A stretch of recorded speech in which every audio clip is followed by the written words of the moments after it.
Another day, another session. For today's video, push workout tayo ngayon. So lahat ng ipapakita ko dito ay push workout routine.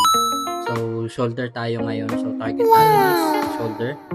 So ayan, tamang warm up lang muna tayo para ma-activate yung shoulder blade natin.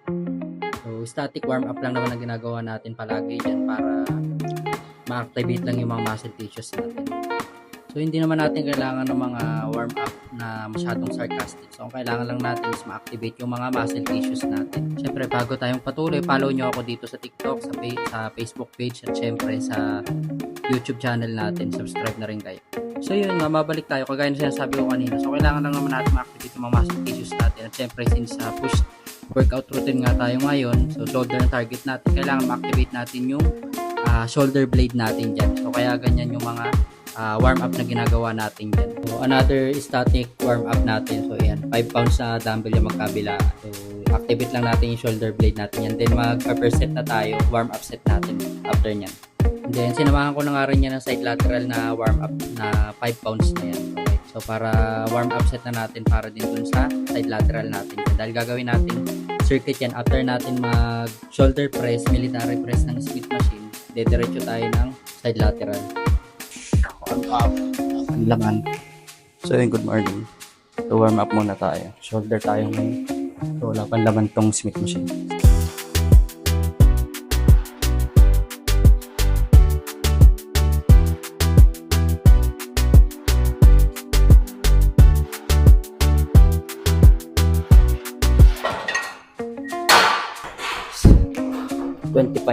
Bossing!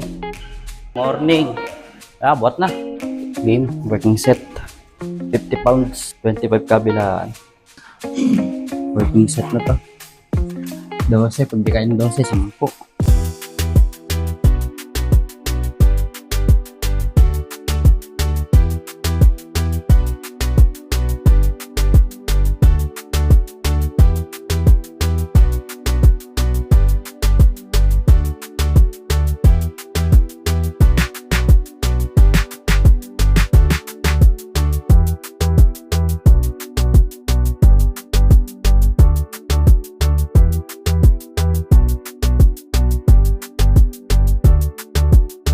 So yun, after natin mag-military press sa Smith machine, so diretso tayo dyan, circuit ang ginawa ko dyan.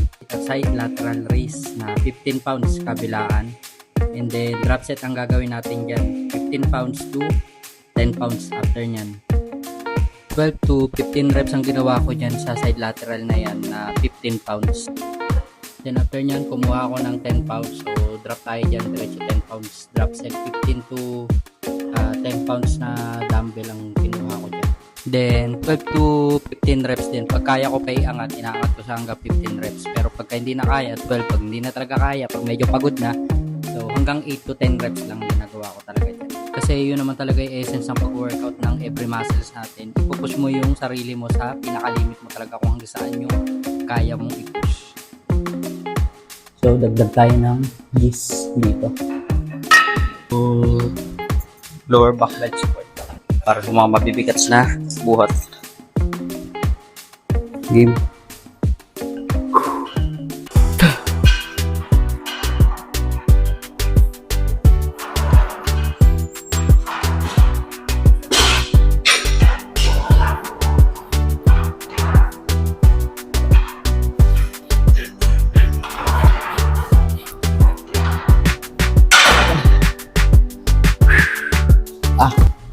So after every set, kailangan natin mag-flex para mas dumaloy ng maayos yung dugo natin sa mga ugat natin. So next target naman natin is yung rear delt natin. So dito na natin gagawin yun sa pec deck fly. Since pwede naman natin gawin dito sa pec deck fly yung rear delt, matatarget din natin dito. So dito na natin yan gagawin. So para mas maganda at mas target tsaka mas stable yung paggalaw natin. At doon talaga tumatamas kung saang muscle natin pinapatama yung exercise na ginagawa natin. So target ko dito parang 10 to 12 reps yata. Basta hanggat kaya ko pa, pinupush ko yung sarili ko dyan. Kung makikita nyo naman talagang hirap na nangingiwi na yung pagmumukha ko dyan. So pinipilit ko talaga yan hanggang 12 reps. Ayan na, pinaka last reps na yan. Ayan, talagang pigang-piga. Okay, piga na. Yun.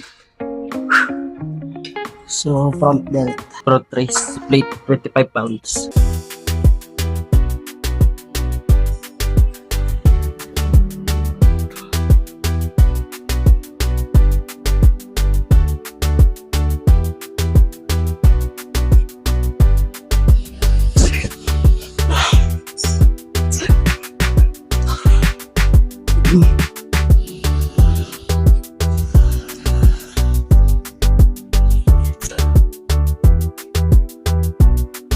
So next naman natin is itong shoulder upright row.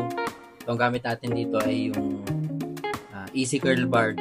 So 8 to 10 reps din yan. So 15 pounds kabilaan, bali 30 pounds yan. And then pinaka top set ko dyan mamaya, magdadagdag ako ng 10 pounds yan. Bali 25 pounds kabilaan, bali papatak na ng 50 pounds ang bigat niyan. Pinaka top set ko na yun dyan. Siyempre, yung pangtapos ng shoulder workout natin na to is ito yung shoulder shrug.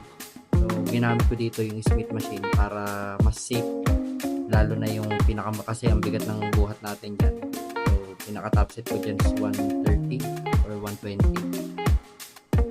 So, at yan na nagtatapos yung shoulder workout natin, push workout natin today. So, yan ay pinaka last na workout natin dyan.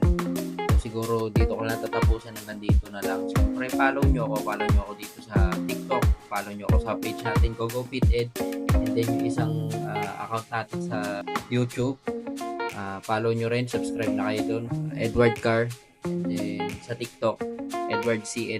Nundot. Okay, so Gates be with you all, peace out.